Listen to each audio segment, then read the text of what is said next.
Hello, and welcome to We Live for Saturday, your favorite college football podcast. Normally, I'm your co host, Mike, but once again, I am just your host, Mike, tonight. But John will be back on the pod on Sunday, or I guess Monday, it'll probably be Monday and Tuesday. So he'll be on both the review pod for week 11 and the preview pod for week 12. So we're excited about that. I'm going to preview all these Big Ten games. I'm pumped to get into it. The Big Ten did really well in the initial college football playoff rankings. So notably, all 5 Big Ten ranked teams plus Washington and Iowa were ranked also. So I think that gave the Big Ten 7 teams, I want to say, ranked in the top 25 of the college football playoff committee rankings. And that's as it should be. That reflects the strength of the league and how good the teams are who have risen to the top of it. So we have a lot to talk about. There are a lot of awesome games to get into this weekend. And it's great to have, Big Ten teams getting the attention that they are nationally. So that's really exciting. I am just going to put this out a couple places before I jump into it.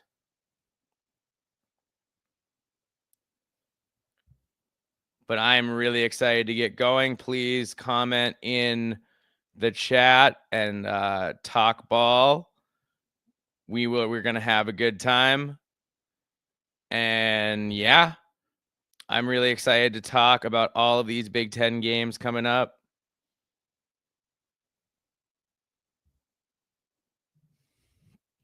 Because there's a lot of good ones, and they start on Friday night. So we will get this going in a second. Blue Wolverine with the hand wave. Hey, Blue Wolverine, thanks for hanging out. Good to see you in the chat. Please feel free to give any thoughts you have about ball, and I will read some of those as we go and talk about these games. So, this is an interactive thing. If people want to talk, if not, I will just do the preview thing, and that'll be good too. We are excited. I'm excited to host this either way because we have because we have so many good games this weekend. And there are a few really good games this weekend that we will get into in 1 second here. It is fully fall, which is nice. Minnesota, the leaves are falling off the trees. Every day is cool and crisp and beautiful. And I live for this time of year. I live for it. It's my favorite. Young boy FN in the chat says, yo, young boy, what's up? And he says, so excited for you to talk about Iowa, Oregon. I am so excited to talk about Iowa, Oregon. I'm going to save that one. I'm not going to do that one right off the bat. But Iowa, Oregon is, I think for my money is the Big Ten game of the weekend. Absolutely. Full stop. The winner of Iowa, Oregon has the inside track to a playoff spot. Period. And yeah, I know Iowa's still got they've still got USC. They have to go to USC. But if they beat Oregon and have the momentum going from that, and then USC is the only thing standing between them and a playoff spot because, Nebraska is somewhat diminished now without Dylan Raiola. So we'll see Latif, the backup, how good he ends up being. I don't hold his performance on Saturday against him because that game plan wasn't about him. They made that all about, that was about Dylan Raiola. So now they're going to do, a game plan around Latif and see what he can do for the Cornhuskers. So it'll be interesting to see when they play to his strengths, if he can have a little more success. And yeah, Fox game day, Fox Big Noon is there. The Big Noon kickoff is going there. It's gonna be an absolute scene. Alex in the chat says classic second half season Nebraska. Classic second half season Nebraska collapse. I mean, I don't want to jump to conclusions yet, but it is looking like another 6-6 or at best 7-5 is a real possibility now with Dylan Raiola out. You know, that really hurts. He's played well this year. You know, he's a good ball player. He's not perfect. He takes a lot of sacks, but he's a good player. And it hurts a lot to have him out. So I have some sympathy for Nebraska there. But yeah, if Matt Rhule goes 6-6 again, nobody's going to be happy with that for the offseason, regardless of the quarterback issue. That's not what anyone if he goes 6-6 again in year 3 after going 6-6 in year 2 and hasn't had that breakout year, you know, hasn't even won 8 games yet. You know, the natives are going to start to get restless in Lincoln because that's not what they signed up for the Matt Rhule year 3 bump. We're fully expecting to get it this year. And now not only is that not happening, but they might not even get to the, that 8 game, I think 8 games is what you call a very solid season. You won 2/3 of your games. You probably went like 6-3 in conference, maybe 5-4. So you had a winning record in conference. I feel like 8-4, that's a bar. That's a bar that Nebraska very much thought that at minimum they were hitting this year. And with Raiola out, it's possible they don't hit that. And with the favorable schedule Nebraska's had, that really hurts. Young boy, do you think Kinnick has been harder to play in this year? I think Kinnick's always hard to play in, man. That field, I was there, and the stands are right on top of the field. And they were made, the only way I can describe it is that it was a time when people were smaller on average. So when you're sitting in the benches at Kinnick, you are fully bumping up against the people next to you. So it makes you want to stand up. And then Iowa fans, like Wisconsin fans, like Minnesota fans, drink a lot. Like Nebraska fans. We just came out with, I forget who it was. I apologize. Just came out with the alcohol sales numbers on Twitter. And I think Wisconsin was 1 and Nebraska was 2 and Minnesota was 4 in liquor sales, alcohol sales. So at games. So that seems pretty on point with the old Big Ten West. Yeah, quite the experience going. Yeah, going to Kinnick, that was no fun. I didn't enjoy that. I'm glad I did it. I can cross it off the list of things I've done, and I never need to go back ever. Because, there's just not a lot. Iowa City is really rural. Like, as soon as you get out of Iowa City, like you throw a stone in any direction and you are in the country again. There's not a lot outside of the school. There's just not a lot going on. It's kind of, it's very much a college only town, not a town with a college, but a college town. All right. So I will continue reading any comments in the chat. But let's get into previewing these games. First up, on Friday, November 7th, we have the 5-3 Northwestern Wildcats heading to Los Angeles to take on the 6-2 USC Trojans. This is an 8 p.m. game on Fox. The line is USC by 14.5. And USC's offense has been fantastic this year. They're second overall in total offense, 10th in passing, 20th in rushing, 8th in scoring at nearly 40 points per game. Now, Jaden Mayava had his worst game, maybe of the year, maybe of his career, last week against Nebraska. I think he was 9 for 23 or something like that. So that was really rough. But that's an aberration. Generally, Mayava's been very good this year. He's, I don't think he's in the Heisman hunt, but he's definitely in the, all conference. I I don't know if he'll make all conference team, but he'll be close. And if not, if he doesn't make first or second team all conference, he'll probably be an honorable mention. I would guess the USC defense, has been pretty average. They're 56th in the FBS. It's not great. It's not terrible. 355 yards a game. They're when you pair them with a great offense, it's a pretty good combination. Now you look at Northwestern, their offense hasn't gotten much done this year. They're just 91st in the FBS, 118th in passing, but the Wildcats are 30th in rushing at 188 yards per game. So that's where Northwestern, that's what they want to do. They want to line you up. They want to run right at you. They want to be physical. And it really is kind of, Pat Fitzgerald would be very proud of this team. And I think he saw a game earlier this year. So I'm sure he is proud of this team, even if he's bitter about having his job torn away from him in a scandal that turned out he was not implicated in court for. So, yeah.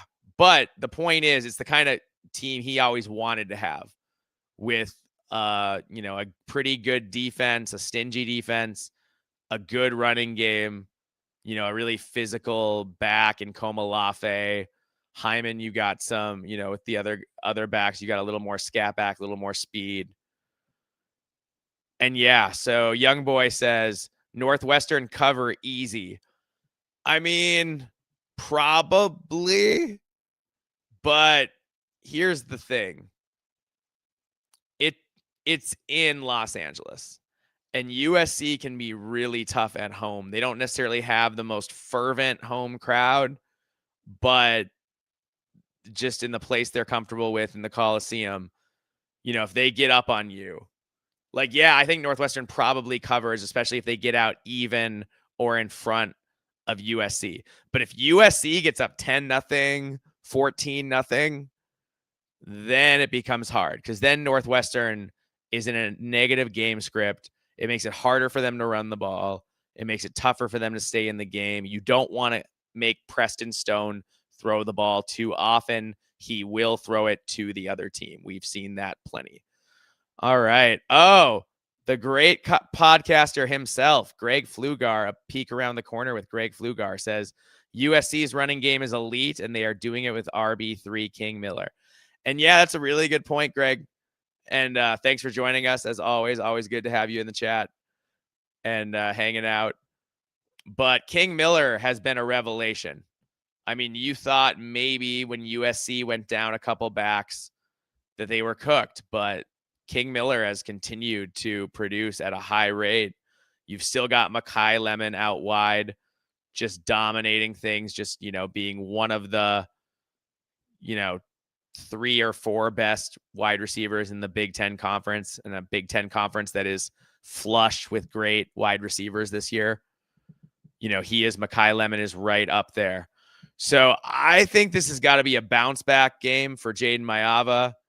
I think he plays better, but it's going to come down, I think, to what happens on those key downs, what happens on those third downs. Northwestern is just 106th in defensive third down percentage, which surprises me. They're allowing opponents to convert 42.5% of the time. USC ranks 11th on offense, converting on 51.6% of third downs. So watch that USC offense on third down. If they're able to convert time after time after time, that gives them a chance to get more shots, have more chances to go downfield. And if that happens, it could be, pretty lopsided in USC's favor. That said, Northwestern, what they're going to want to do is play defense, run the ball, and force a couple turnovers. That's absolutely what they need to do if they're going to make this game interesting, because USC is just really explosive. As Greg said, King Miller is fantastic. Makai Lemon, Lake McCree. I mean, they got guys. Jacoby Lane. They have guys who can hurt you all over the place. So I think it's going to be an interesting game for a while, We are not doing politics. This is college football. We are not doing politics, just so you know. That's we will talk ball, but I am not doing anything political in the chat on the pod right now. That is not the focus of this pod. All right. So my score in this, I think that Northwestern keeps it close for a while. I think we go into half and it's maybe something like 13-10. I'm not even sure who's ahead. But I think at some point USC makes a couple plays and extends the lead a little bit. Northwestern, though, I think they'll hang around, but it's a 14.5 point spread.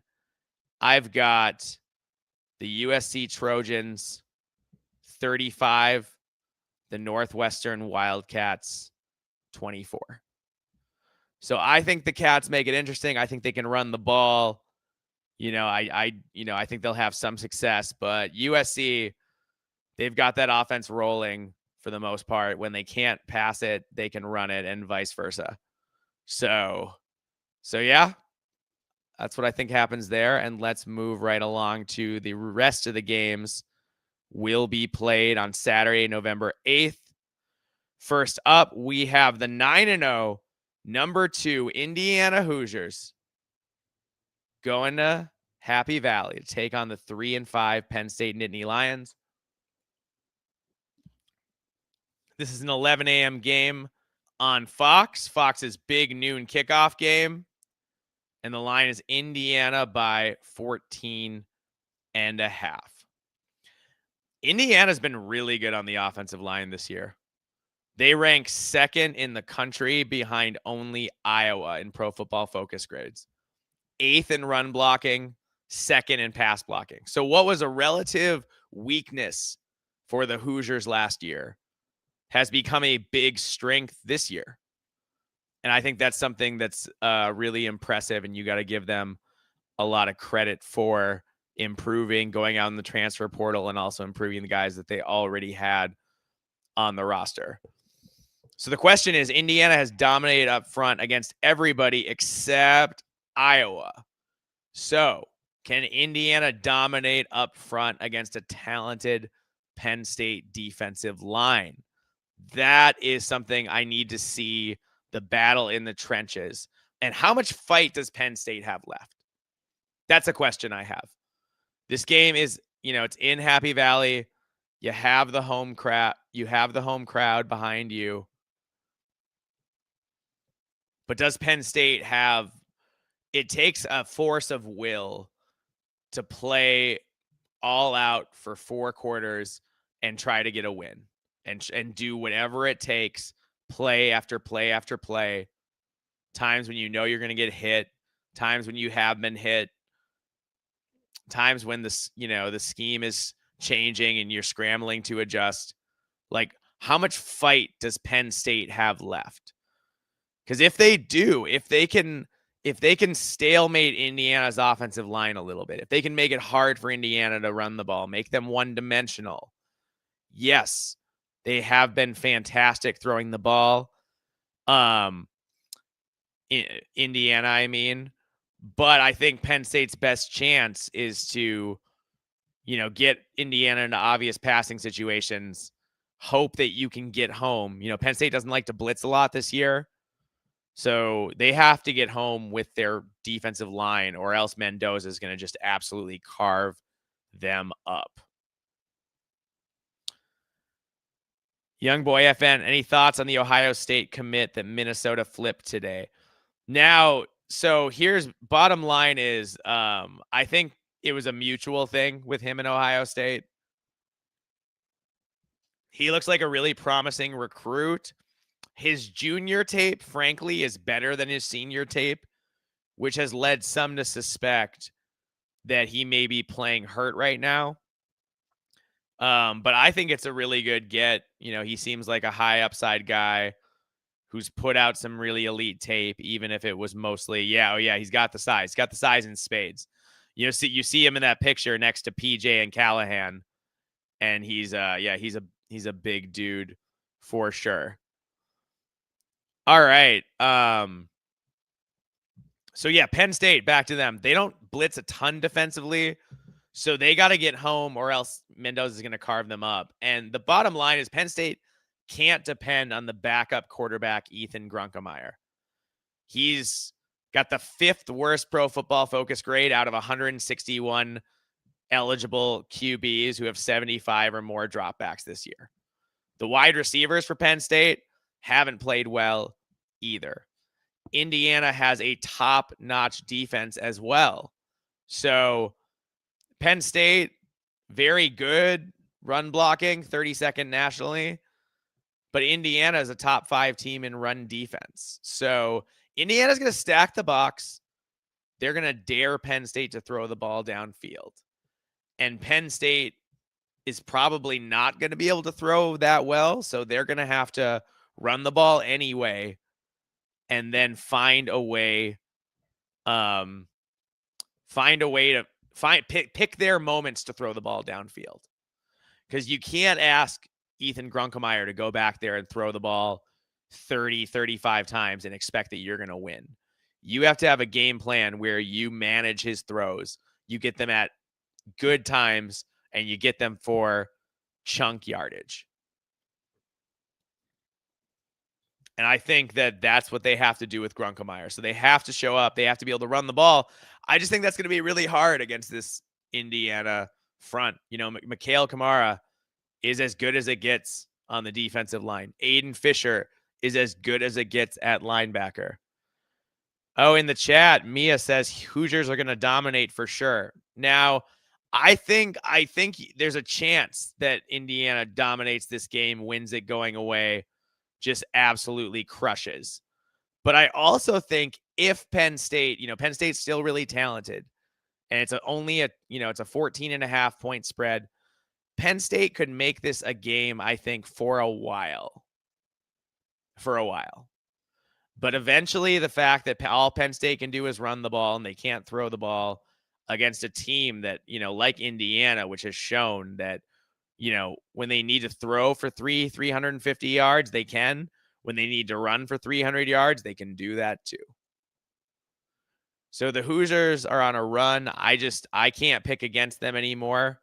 I don't think there's any, stopping them from the track they're on to what looks like an undefeated season. So I have the Indiana Hoosiers 38, the Penn State Nittany Lions 20. I just think Indiana's a wagon. I've been saying it. I've been saying since last summer that Curt Cignetti is the best coach in college football. Full stop. The best coach in college football. I think he's proving that. If you look at recruiting rankings versus output on the field, there's a bigger disparity than what Indiana's recruits are ranked versus what they've done. Nobody in the country has that kind of difference. Like that's not happening. All right. Moving right along. We have the 8-0 number 1 ranked Ohio State Buckeyes heading to West Lafayette to take on the 2-7 Purdue Boilermakers. This is a 12 p.m. game on Fox, and the line is Ohio State by 29.5. Ohio State is young boy thought who might get more on his extension. Are you talking about Cignetti or somebody else? I'm confused about whom you're referring to. I mean, look, the line for this game is 29.5. That is more than 4 touchdowns. Ohio State is, I think, the best team in the country. Sig, I mean, he's getting a lot of money. He's getting, I think he's the third highest paid coach in college football now, Cignetti is. So I don't know how long the contract is for in years, but he's getting paid. He's getting paid an obscene amount of money, even by college football coach standards. So Indiana knows they have a great thing in Cignetti, and they're going to keep it going. And, good for them. He's, I think, for the next 7 to 10 years, until whenever he wants to hang it up, he's going to be a big thorn in everybody's side. And he's going to, have his team. I don't know if they're going to be undefeated every year, but maybe they will be. I don't know. It's hard to bet against Cignetti at this point with what he's accomplished in such a short amount of time. Purdue is not a very talented team, but they are a really scrappy team. They play hard. They commit a lot of really covert penalties. They do a lot of clutch and grab on your wide receivers. They make it hard. They basically dare the officials to call penalties. And more often than not, officials are going to not call penalties, if you do something just all of the time. So that's, the advantage. If there's an advantage Purdue has, it's that, they are probably going to get away with a lot of clutch and grab, a lot of stuff like that. But I just, Ryan Brown's a pretty nice dual threat quarterback. But Purdue is, offensively, they are 74th, and defensively, they are 96th. They are giving up significantly, they're giving up more yards per game than they're getting, and they're not, they're pretty low on all of that to boot. So I'm out of superlatives to talk about Ohio State. Their defense is not just the best in the country. It's one of the best college football defenses I've ever seen. Caleb Downs runs the whole show, but at every level of that defense, it's nothing but playmakers. And those, they are holding their opponents to almost nothing. Penn State got 14 points last week, but 7 of those came off, I think a fumble inside their 15.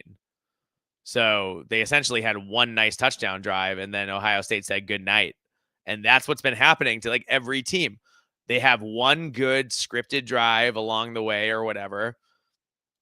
And then Ohio State adjusts to what you're doing, and then you're done having any success at all.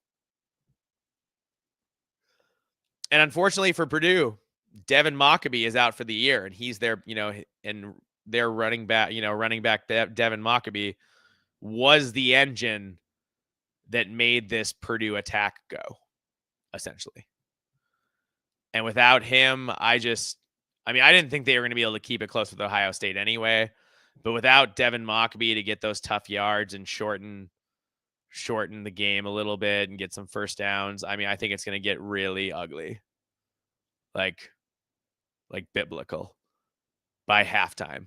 So I think this one gets out of control. I think eventually Ohio State calls off the Dogs, but before it's all said and done, I've got the Ohio State Buckeyes 52, the Purdue Boilermakers 0.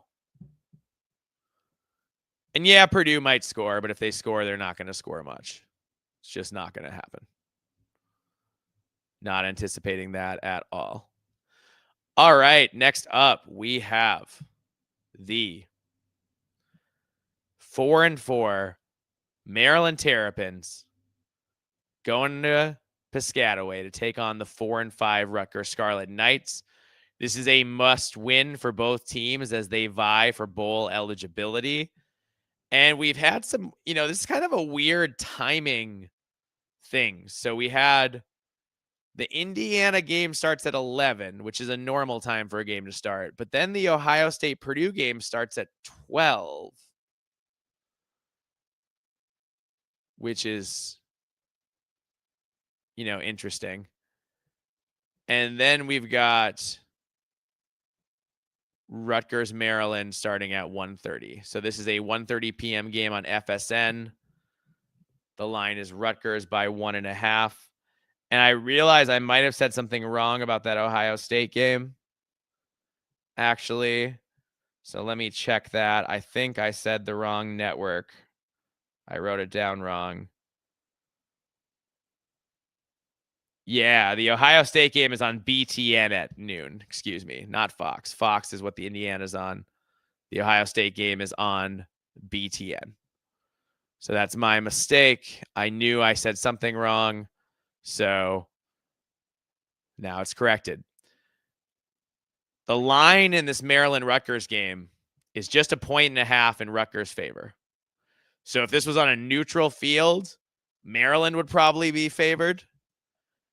And this is kind of this is a desperate situation for both teams. Rutgers coming off a pretty bad performance.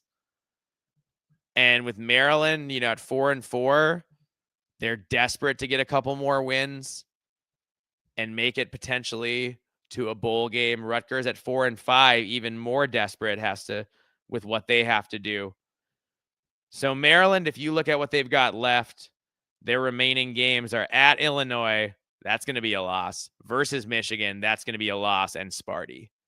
So if Maryland's going to get to 6 wins, they absolutely have to beat Rutgers here. And then you've got Rutgers. And if they're going to get to 6 wins, they're at 4-5.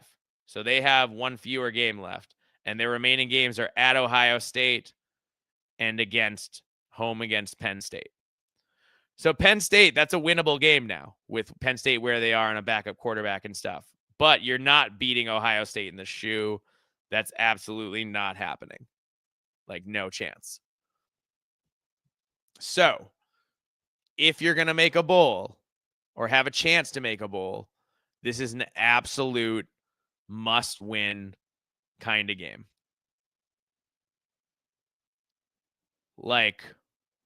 So I love a game like this. It'll be 2 desperate teams playing really hard.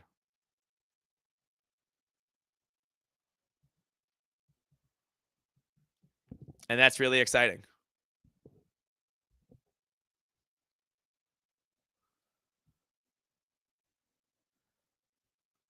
Mike Locksley has not been able to, after the 4-0 start, they've lost 4 in a row. Rutgers had a 3-0 start. They got 1 win along the way against Purdue. But other than that, they've lost 5 out of 6. So you've got 2 teams with good offenses, 2 teams with questionable defenses who have a hard time finishing games. I want to pick Rutgers here. They're the home team. I trust Greg Schiano, but you know who I don't trust? I don't trust Rob Smith, your defensive coordinator. And as long as Rob Smith is the defensive coordinator, Rutgers is going to continue to lose games that they shouldn't. So I think that's the difference here. I like Malik Washington a lot. I like, Maryland's got really nice weapons at wide receiver as well this year, as they always do. We know that. I think that's the difference. I think this is a back and forth, up and down kind of game. I think both teams make plays downfield in their passing games.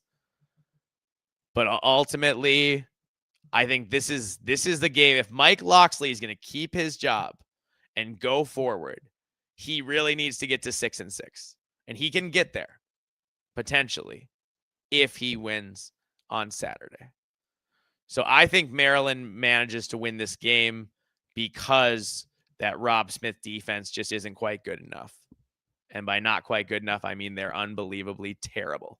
They're just awful. I've got the Maryland Terrapins 34, the Rutgers Scarlet Knights 31. All right, moving right along.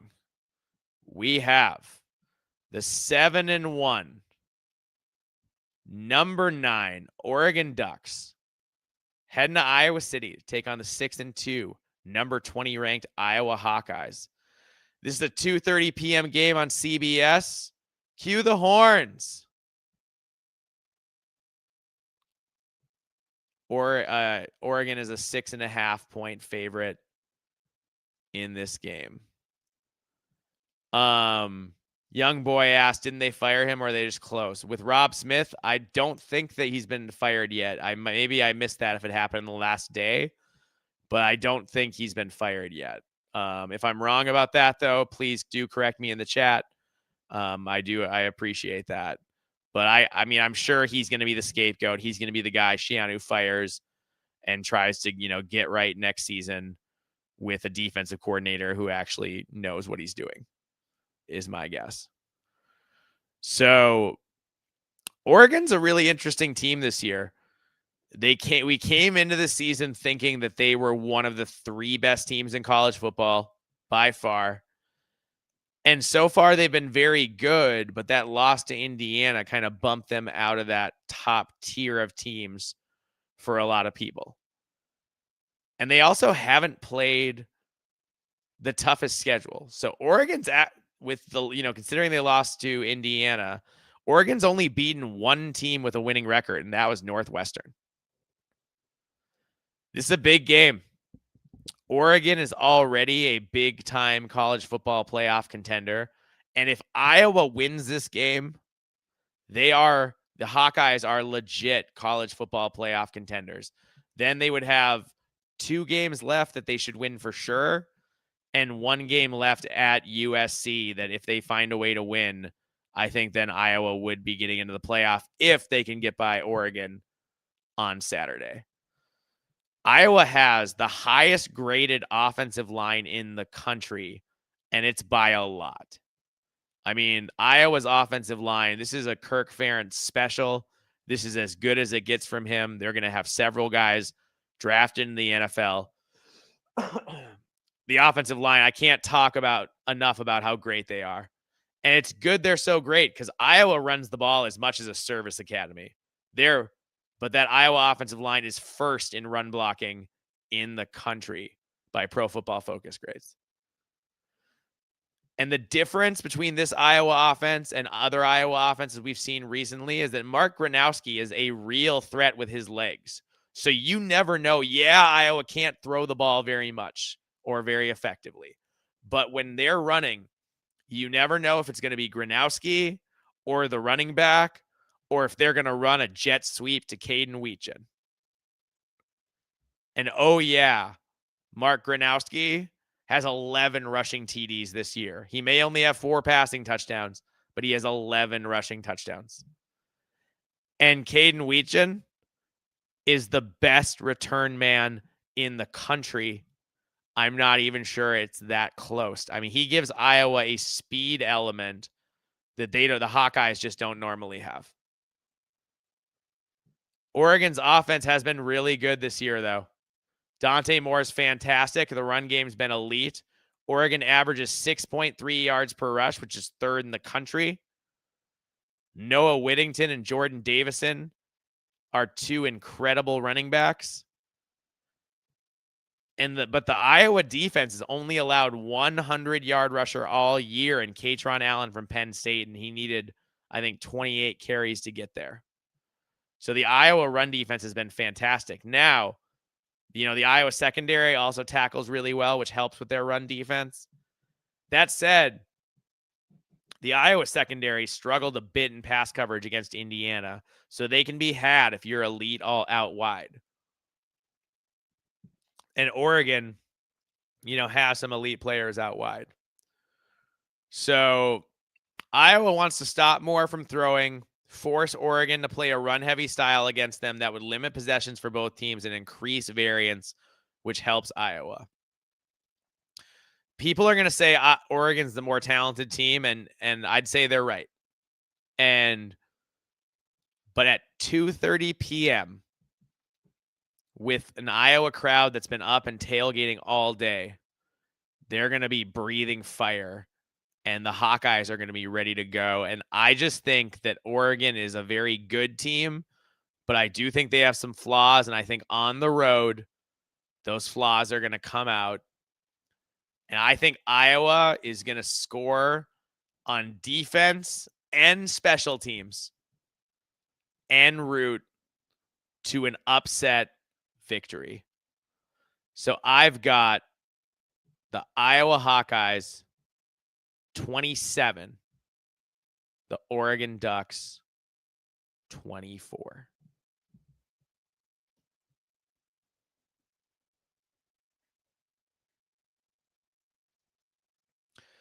All right, next up we have the 6-2, number 23 ranked Washington Huskies going to Madison to take on the 2-6 Wisconsin Badgers.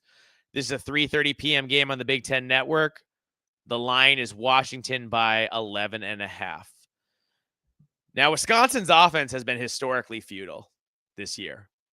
135th in FBS out of 136 teams in yards at just 262 yards per game. That's abysmal.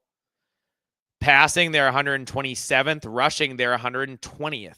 And they're scoring, they're 135th at just 12.5 points per game. Woof. That said, the Wisconsin defense is very good, especially considering how little their offense helps them out. They're holding teams to 341 yards per game, so that's 44th in FBS. But with how bad Wisconsin's offense is, they're probably a top 25-ish, 30-ish defense if they had a normal offense playing across from them. They're giving up a decent amount of passing yards, but their run defense is really solid, 25th in the country, just 111 yards per game. And scoring defense, giving up 24 points per game at 62nd in the country. But the Washington offense, overall yards 28th, passing 27th, rushing just 56th. They have not done a good job of opening holes for Jonah Coleman this year. But scoring, they're in the top 25 at 35.5 points per game. And the defense is decent too. They're 39th in FBS in total yards. They're better rush defense than they are a passing defense. The passing defense isn't great, but Wisconsin can't throw the ball. So I think this game is a game Wisconsin desperately needs to have, but I don't think they're going to get it.